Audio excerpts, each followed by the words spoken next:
All Hey right. Hey, now, Mike, how's it going today? it's going pretty good. Today was the day I got tired and came home early. Okay. I Yeah, finally ran out of gas today a little bit. right. Well, it's been a sprint, right? Over the last Yeah, week and a half for sure. yeah, And I think I've noticed that too, just in general at work and even home life, right? When the with the shutdown, it was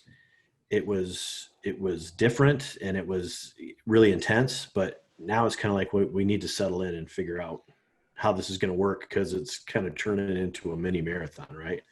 yeah. I mean, there's so much going on everywhere for everyone, even outside of their typical day to day. Yep. With the state and support functions and support things that are happening that you still have to apply for these things and fill out paperwork to make these things happen, right? Right. Right. So lots of planning, lots of paperwork, lots of trying to do what's best, and then me Yeah. coming up with a crazy idea to try to hold a virtual summit in Right. Yeah. a few weeks after the semester ends. But Right. Yeah, that'll be fun to plan. yeah, So with this episode, right, we've talked about this. We're going to start a series for the month of April, and we're going to call it 30 Days to Better Online Learning, and we're going to take it from a student's perspective. So, what we want to do today is kind of kick that off, frame that a little bit, and then talk about what that series looks like and what you can expect from us from what people can expect from us over this month as far as that goes. Um so the idea, right, is we're thrust into this online learning. We discussed a little bit on Monday, I think, that somebody said it's remote learning, not necessarily really good online education kind of stuff. But I think there are things, right, that we can do right away as a student, as instructional staff, to make it more educational and more like a really rich experience. And so I think we want to start talking about that, right? From a learner's perspective, how can we, even if the course wasn't originally an online course or built to be that, we can still make it effective, right? 100%. Yeah, yeah. I mean, I know right now that there is a little bit of the back and forth. No, online's great, and then people are no, online's not so great. Oh, we're going to call it remote learning because it's not the same, but it might actually be worse in some deployments, right? There is no one size fits all here. There's lots of different deployments of lots of different things, even prior to this with online Right. stuff. Um, so yeah, defining what at the end of the day should be just defined as good learning. Right. And that's what I was going to say, because, Yeah. when I was teaching at the high school level, right, there was a big push. I taught technology, right? I taught programming, right? So it's all tech, it's high tech, and I would have to say that my room was probably the lowest tech room in the entire building. I had a projector that I hooked up to my computer, and we looked at code and we looked at things. I didn't have a smart board. I didn't have, and again, those things are great. Smart boards are great. Zoom is great.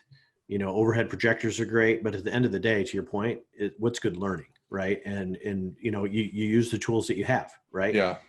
Yeah. I mean, So, a great teacher can use two sticks. right, absolutely, Um, absolutely. So one of the things, right, we're starting with the student's perspective. I mean, from your viewpoint, why is that a great place to start?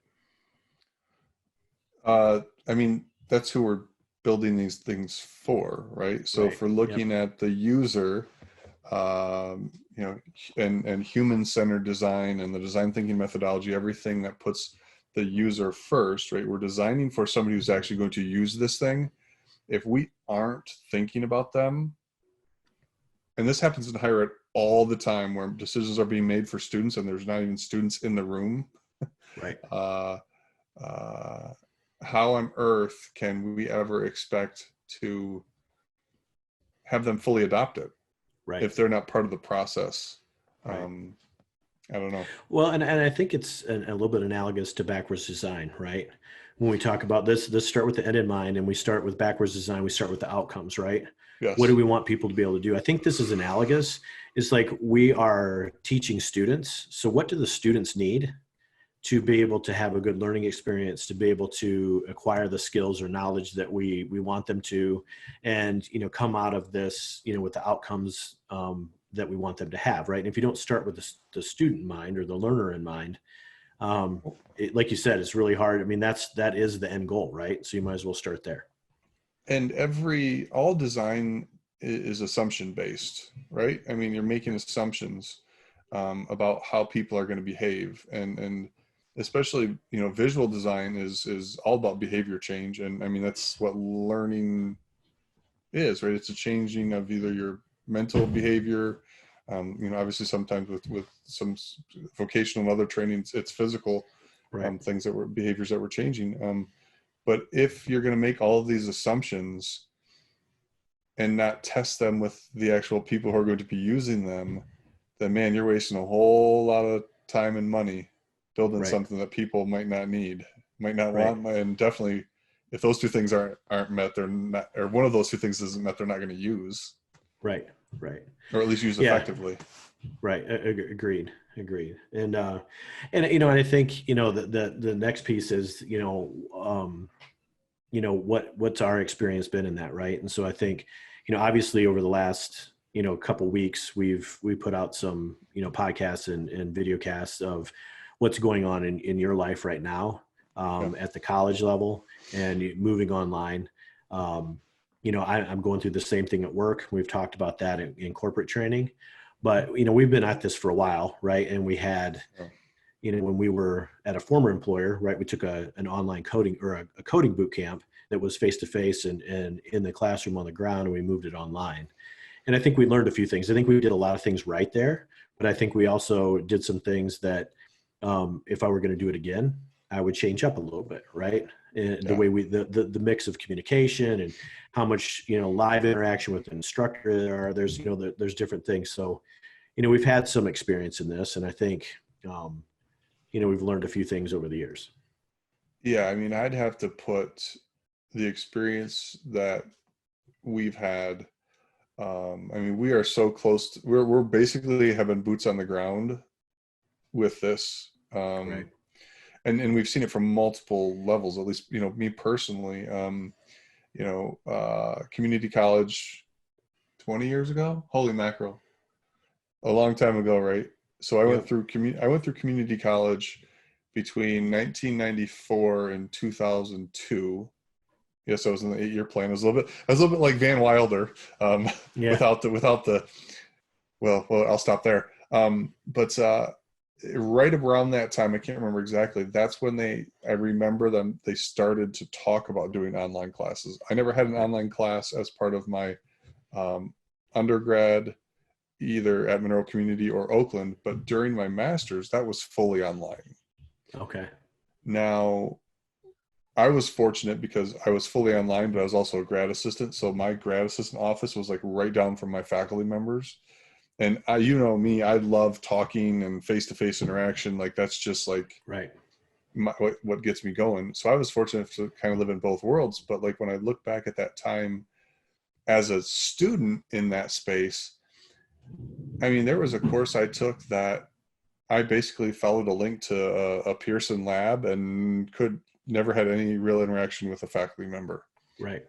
There was a period of about 3 weeks during probably either my, last or second to last semester where I was like, screw this, I'm not doing anything, and just didn't even touch the LMS or any content for 3 weeks because of how the system was designed. And I don't know that anybody even knew that I had done that, right? Like, in all honesty, if somebody vanishes from a learning environment for 3 weeks, they're a flight risk. Oh yeah, absolutely. So, after that's been my experience as a student, all around, up and down. But then after graduation, working with our former employer and part of the guild and we took a boot camp and put it in at least three different LMSs. We integrated Slack into a blended hybrid model, whatever you want to call it, to full online. And integrated Zoom as well as Slack. Yep. Yeah. Like several years ago, right? Did we use Zoom back in the day? We did. Okay. And I mean, there is just, and now teaching face-to-face primarily, but now I have been moving towards this just this semester, a hybrid model where students, instead of meeting twice a week, we're only meeting one day a week, to serve a diverse population. So upside down, inside out, all over this thing, at least for me. And I know you've been along for quite a bit of that ride.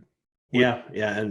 There's got to be people that have similar or more experience than us, right? Where we can't be, if we're the smartest guys in the room, dear God, the whole world's in trouble. Everybody's in trouble. Right. But I think we do have, at least from my experience and conversations with my peers, we have a unique perspective into what's happening right now. Yeah, agreed. So having said that, I think, the first place to start with this first podcast in this series, I think is, we're talking about the learner's perspective, and I think it's really important for to have some preparation. And I think that's one of the things, right, that was lacking with this whole we got to go online in 5 days, right, COVID-19 thing, which is hard. So there wasn't enough time to prepare the way we would want to. But I think there's still some things that, some tips and tricks for students as well as instructional staff that, even when you have to do it in an emergency situation, there are some things that can help prepare. But, what I'd like to talk about tonight is, defining online. What does that mean, right? Because it means a lot of things to a lot of different people. And what are we talking about when we're talking about online? And then maybe compare and contrast, some of the elements, right, in a face-to-face versus an online class, and what are the things that a learner needs to prepare him or herself for, right? And what kind of headspace should you get in? So let's start with online. So when I say online, what comes to your mind? And we're online right now, right? Right. I'm accessing the vast majority of my content, or my students are online. Even if we have textbooks now, they're usually digital, and the students are accessing those online. Like most of our, I should say, a lot of our interactions with content are happening online. Right. Our quizzes, our tests, all of those things. I mean, the only thing that's not really online, two things, is your faculty member. Mm-hmm. In the face-to-face class, they're talking. You're taking notes, and you may actually be taking notes on a cloud-connected device to Google. I mean, this is. Yep. And again, this is some of me just rambling off the top of my head on this as I think about this. And then your student services all still tend to be face-to-face, like tutoring and things like that. But even then. Right. Even like when we took the boot camp online, right? All of the help and tutoring and everything was online. So I think, when you say that, I would agree with it, but I think that if, just put a scenario out there, right? I'm a student.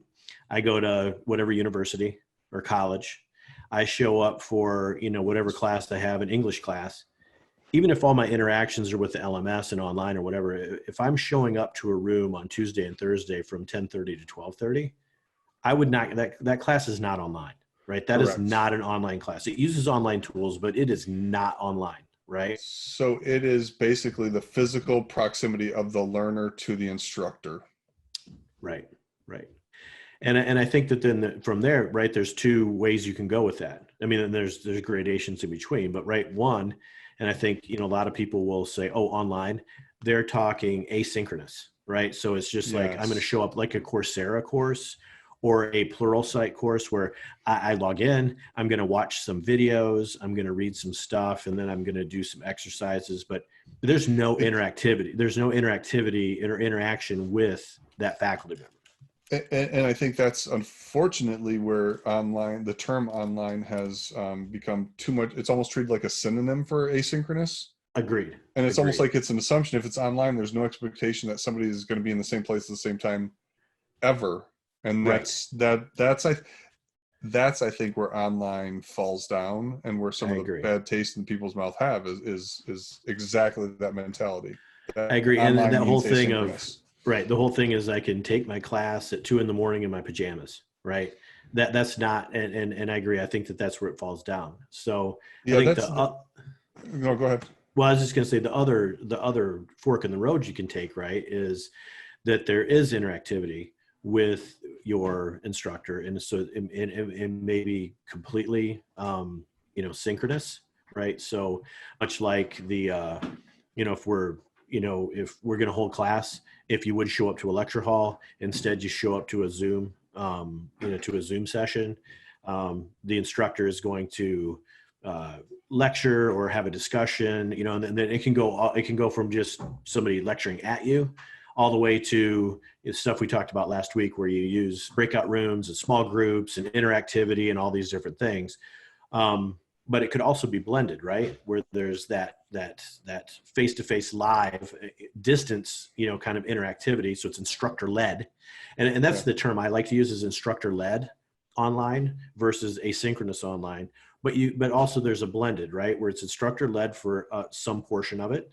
There are additional resources that are asynchronous, which would include written material, videos, and external resources. And then there's activities, either solo or in groups, right?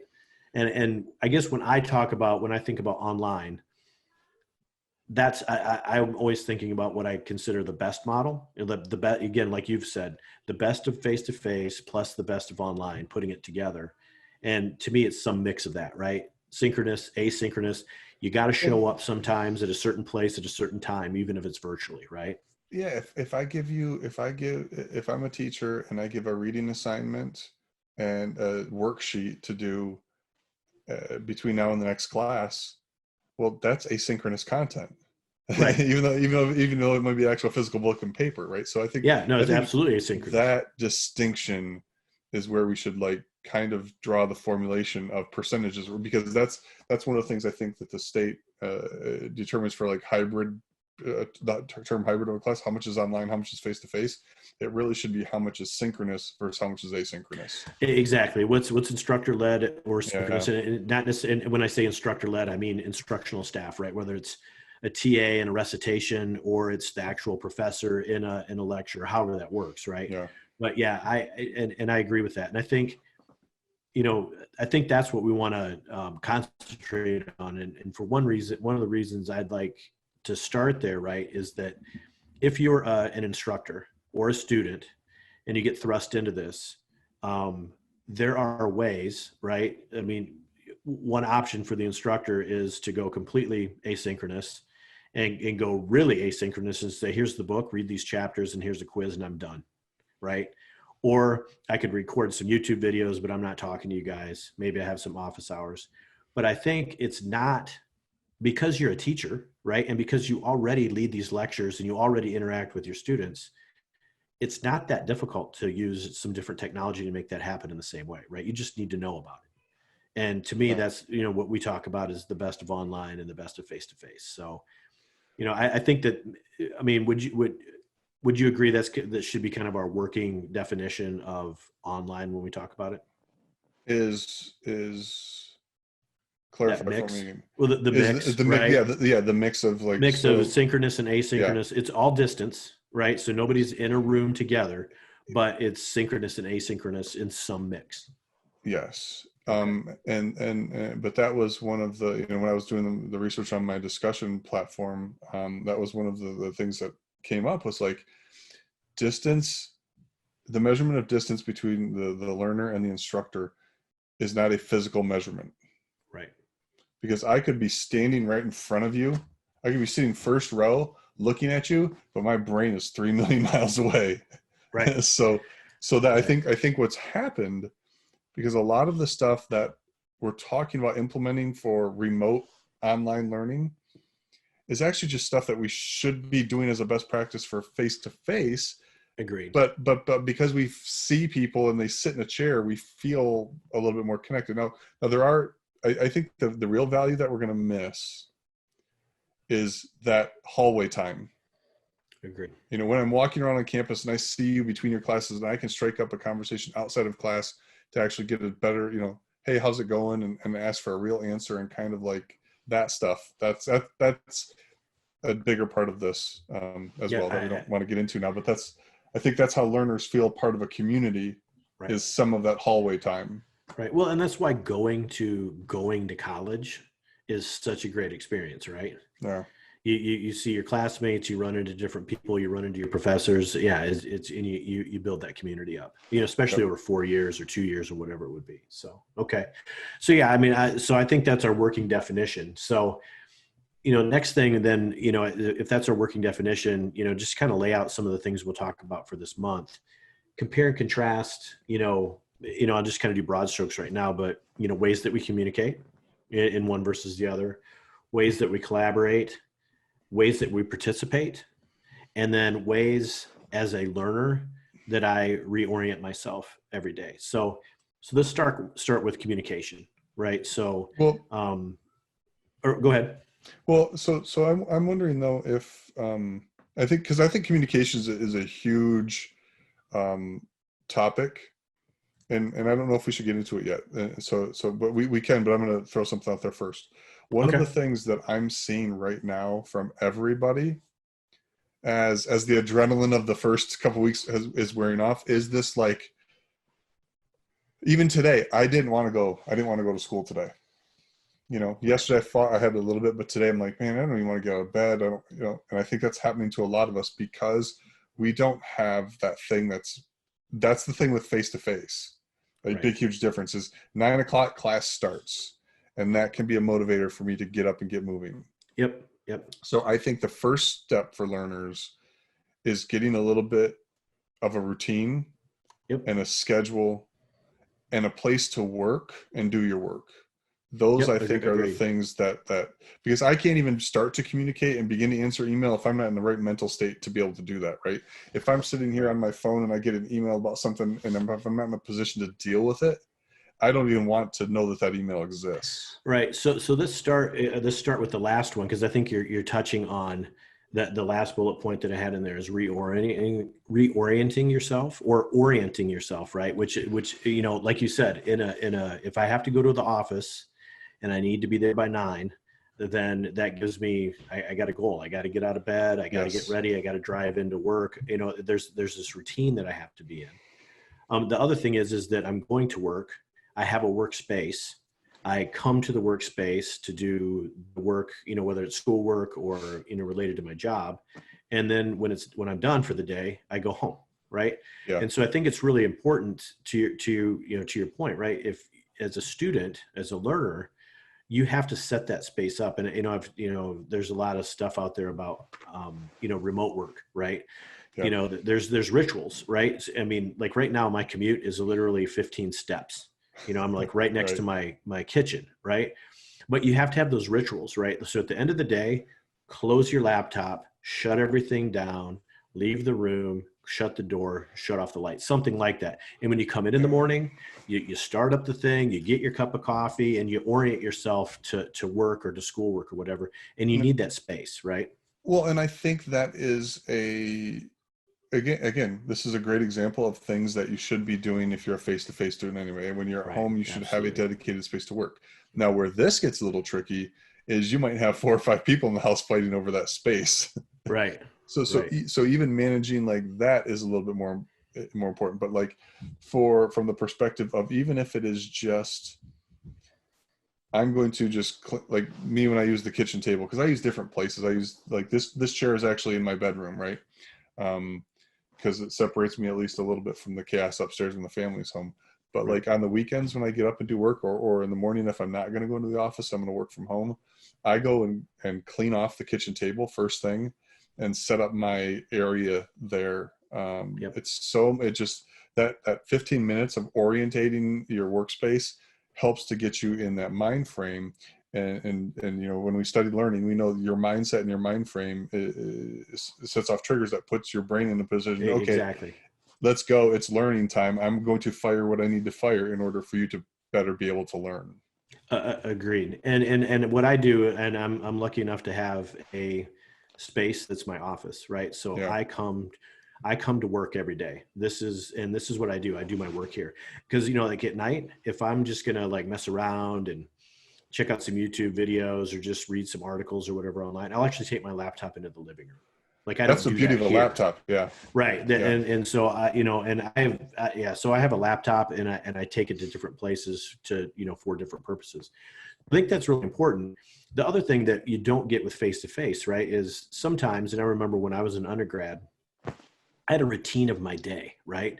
I had a certain schedule, on Yeah. Tuesdays and Thursdays, it was this way, Monday, Wednesday, Friday, something else. And I had this routine. I'd come over here and then I'd eat lunch and then I'd show up for this class a little early and do the crossword puzzle, or I'd come over here and do some homework in between. And there was always these cues around, and I would move Yeah. physical location and physical space. But then you'd get into the room, and that room has certain triggers for, oh, this is the room that we do calculus in. Okay, now I'm in calculus mode. Let me get my book open. Oh, that's right, we're on chapter 5, and whatever that might be. You don't have those cues, so you have to have ways to reorient yourself. And I think there's ways that instructional staff can make that easier for students, and they can make it harder for students, but they have to be able to, when they're going to, quote unquote, going to calc class, you got to be able to, like, okay, I got to prep myself. What might be a good thing to do is set up a different user on your computer. So Yeah. when you log in, this is me logging in as learner or going to class, whatever it is, and my desktop, everything. My desktop background is a picture of a school. Yep. Yeah. Yeah, and just because that helps, because you don't have that now. You don't have those physical locations on campus to help you with that. So again, and we'll talk about this, right, more and more over this month. But just to your point, just those triggers, that's something different. You have to prepare yourself as a learner that you're not going to have those cues anymore. And I talked about the different backgrounds that I'm using for my different classes or live streams, right? My live Zoom sessions. So something that helps people orientate what they are, where they're at, because that is the one thing I've seen in learning management systems, specifically all the ones I've looked at and worked with. You can't tell which class you're in one from the other, except for a chunk of text maybe somewhere. And I think that doesn't help our learners, because there aren't those visual cues. Because everything looks the same. Agree. Yeah. So I think you make a good point, and we'll probably, I know we'll talk about this a lot, throughout this month. But once you've oriented yourself, let's say you have your workspace and you're kind of in that mindset, even when you're there, right now, things are still different, right? So I'm in class, but if I'm in class and physically there, very easy for me to communicate with my instructor. I raise my hand, right? Physically raise my hand and just wait. Or if I don't want to do that, I wait around till after class, and then I walk up front and I ask the question, right?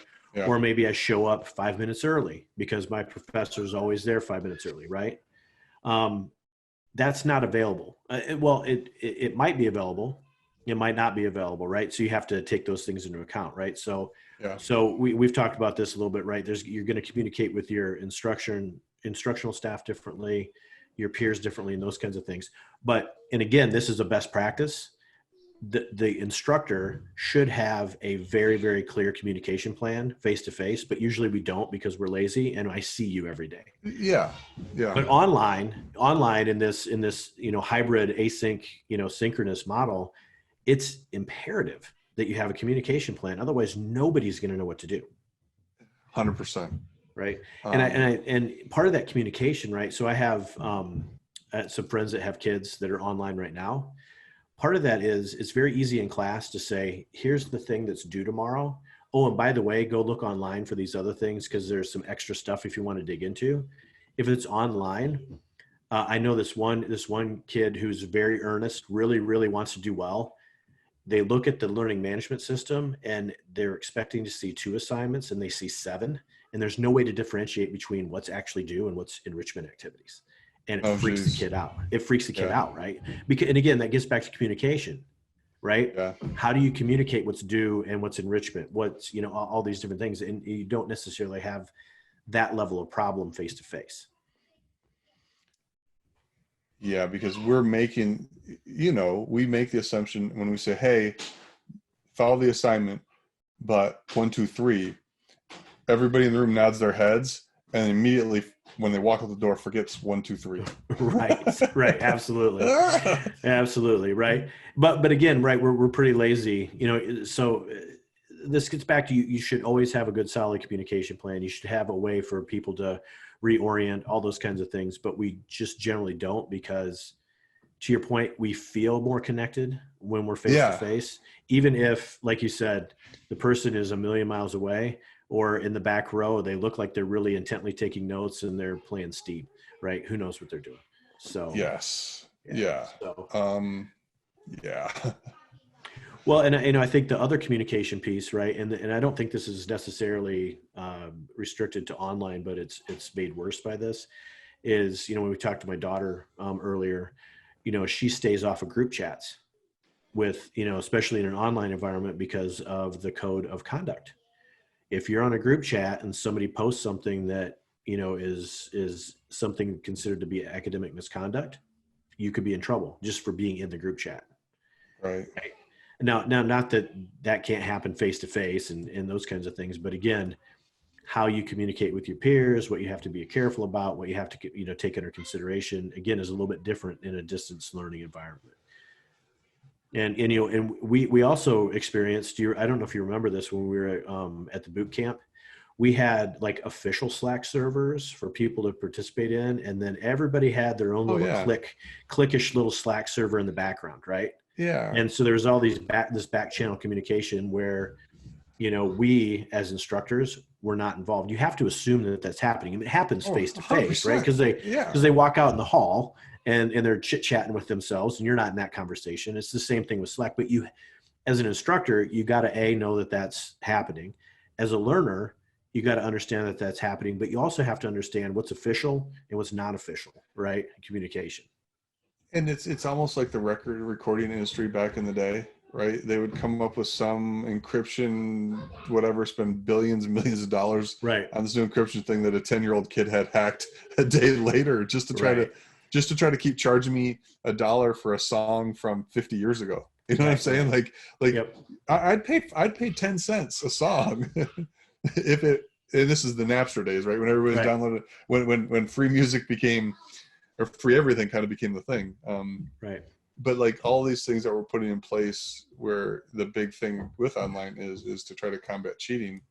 Maybe our assessments just need to be designed a little bit better, or how we assess people needs to be thought out a little bit more. Yeah, exactly. And we'll certainly get into that topic as we go. Yeah. The other thing is, collaboration. So we talked about communication and official and non-official and structure, whatever. What about collaboration? What do you see as the main differences between collaboration with your peers in a class, between, an in-person and a mixed? See, and it's my experience right now is different because of, I've said this, for how much we spend socializing in our face-to-face, that this group that's behaving online right now is not going to be the norm.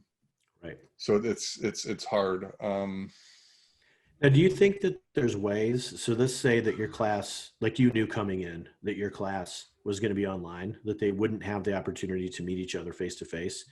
Do you think that there are ways to socialize the group that would make them behave more like they're behaving now? Yeah, I think so. I mean, you see how people interact in on social media. I mean, people they're already acting this way. I mean, my daughter my teenage daughter was just talking about, like, friends she has in Florida now, and I'm like, well, that's weird, but yeah, it's just because of how these groups are all interconnected and start talking together. So I don't think that everybody has to be face to face. I think that socialization through online means does require a little bit more design than probably within face-to-face, because face-to-face I could show up for a second, give you all a drink, and 5 minutes later everybody's cool and hanging out, right? In an online environment, especially if we think about, when do students actually even take the opportunity to talk to it? Just because talking to your Dinah the other day, she's in a class with 13 people and didn't sound like they were very well socialized. I'm like, well, what were they doing before, after class? Like, but I think from the learner's perspective, because that's what we're taking here, right? Hey son, here he is. Hold on, we may have to.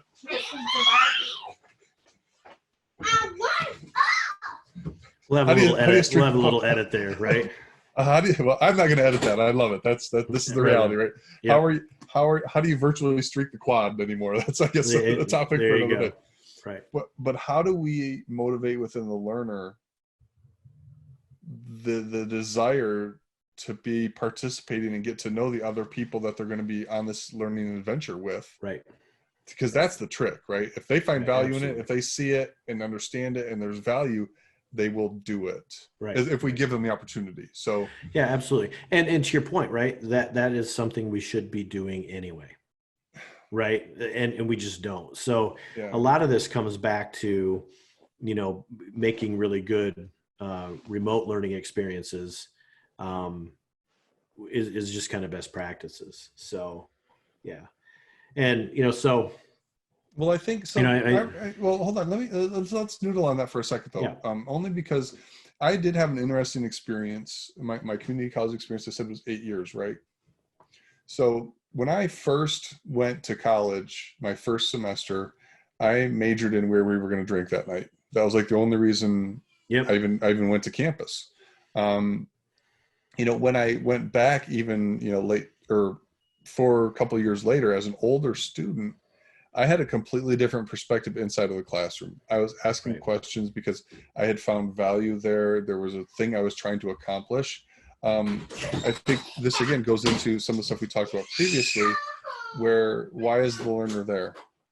If Right. they're just there for no other reason than they feel like they have to sit through this or get through this because of some other bigger thing, um, then there's definitely things that we have to design and think about. And I think, but knowing who are the people who are there because it's their passion or their jam or what they want to do with their lives, Right. like let's get those people together, and then Right. maybe some of the other ones glom on because of the excitement there. But I think that's the real key here is like we're not going to get everybody to do everything we want them to do. How do Right. we find the people who want this and help them get it? Yeah. No. Agreed. And then yeah, because there are going to be some people in some classes that, like you said, I just have to be here. Yeah, And I've taken classes like that before. Wasn't really interested, but I needed it to get my degree or whatever it was. So mm-hmm. yeah. So yeah, I think that learner intent is really important, and I think that that's an important question that the learner should ask as well. What what do you want to get out of this? And you should find if you want it to be a good experience, you should find something that motivates you, right? Because otherwise, it's just like anything, right? If you can't find a little bit in there, it's gonna be drudgery. It doesn't Yeah. matter if it's a class or work or whatever. You got to find something that kind of sparks you in that, and that's part of that preparation, whether it's online or face to face. So Yeah, I think the other thing too is just if you're going to have live sessions, um, you open up the room early or open up the room on time, but don't yep. start on time. Yep. And I intentionally mute and walk away so they can see me not in front of the camera, to give them a chance to talk to each other, just like in the physical classroom when people are waiting. So Yep. the other thing is if you're going to use a Slack or a Discord or some type of chat thing, like don't hover. Right. I mean, the one thing I see face to face all the time is students will not talk if you're in the room, even if they're doing group work, everything's still a little bit more hushed and muted to start out. Instructors have to get out of the room, have Right. to stay out of the space. Eventually the students will start talking. Yep. Agreed. So cool.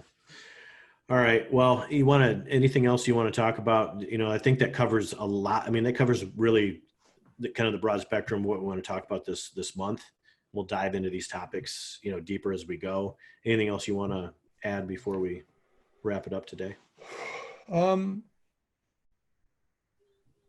I think with learning just in general, we're social creatures. I mean, I think we're realizing this now, right, more than ever. And again, to reiterate some of the stuff we've said previously, I had faculty who during that week of going remote, where we were doing a lot of Zoom calls and not physically in the same space, who were making more connections and feeling more connected to their coworkers than when they were actually in an office next to them. Right. We have survived and thrived as a species because of our ability to learn. Right. And if some guy ate the red berry and keeled over, we were smart enough to go back and tell the rest of the group and share that information. And I think that if we can flip the script from, there's a couple things that have to happen, right? That we've talked about this before too. The instructor is not imparting wisdom on you. Right. I'm not opening the book and like things are falling on you and you're like, oh my, I'm smart now. Right. We're not the gatekeepers anymore. Yeah, we are fellow learners in this. I think that puts the learner in a position of some ownership. And that's hugely important perspective to bring into any learning environment. So socially, for the good of our society, the more people know, the more they learn, the more they're able to learn and adapt, the more better able we are to respond to things like COVID-19. Yeah. Or a smaller scale, just a small right. business challenge or something else, right? Like, yep. That's what we need to get to with learning. Yep. And I like the way you put it, right? And we sometimes we slip up, but very intentionally using the term learners, right? What is a learner's job? A learner's job is to learn something. A student's job is to study. Well, I mean, learning something, that's an outcome that is going to benefit you presumably, right? But studying, I mean, maybe it will, but studying is not like a great outcome. Learning is a great outcome. Well, what do? You study for a test. Right. And then you forget it because I got the A, I got the B, I got whatever it is, and now I'm done. I'm past it. Right. I am pretty happy. A lot of people on campus are using the term learner now. Good. Because I think it does. I think it's important. Yeah. Yep. It's so cool. Your responsibility to learn. It's not your responsibility to study. Studying may be, because studying, right, as a student studying, that is a means to an end. That's not the actual end. Learning is the end. Is the end. I agree. So speaking of the end. Yeah. So I just wanted to kind of reiterate a couple things and then we'll wrap it up. So, like we talked about, we'll cover all these topics in depth this month. We'll probably have, from 4 to 6 or maybe 6, 7, different podcasts this month. But the one thing we want to let everybody know is we're going to back these up now with some written content on LinkedIn. We'll have some external resources that we can point to, some articles that are helpful, because what we really want this to be, right, is practical. We want people to be able to come here and learn, again, like you said, learn from us, our mistakes, our successes, what we've seen work, what we haven't seen work. Get some resources out there, both for learners and instructors, to make this whole thing easier as we go. And I think as we go through this and, put more of these together, right, it'll become more and more formalized, right? Our whole topic, right, is responsive learning experience design, but just kind of starting really at the learner's perspective right now and just kind of building up from that. Mm-hmm. And again, want this to be practical. We want it to be usable and, so people find some value out of this. I mean, I know it's a lot of fun to just hear us yap at each other, but it'd be nice to have some, real resources and artifacts that you can use. Right. Yeah. So this will kind of be like when in my travels, people have come up to me and I've run into them and they want to start a boot camp. And I'm like, oh, sit down and let me tell you a story. Right. Let's have a beer. Let's talk about exactly. So yeah, I think that the conversational tone of this, the way that we're going to share resources, the way that, we are doing this synchronously with ourselves, but this content's going to be out there asynchronously. I think our advice for people who are going to watch some of this stuff and the things that we're going to bring up, we're not going to be able to link directly from this content into, from this video into all that stuff. But I think, how we structure and start to think about how we're organizing our content, we're going to be thinking about you, people watching this, listening to this as a learner as well. Right. So if we kind of document and explain our process, which is what I've been trying to do with some of the Zoom things over the past 2 weeks, I think there's huge value there, hopefully for people. Yeah, agreed. All right, cool. Well, until next time, we'll see you.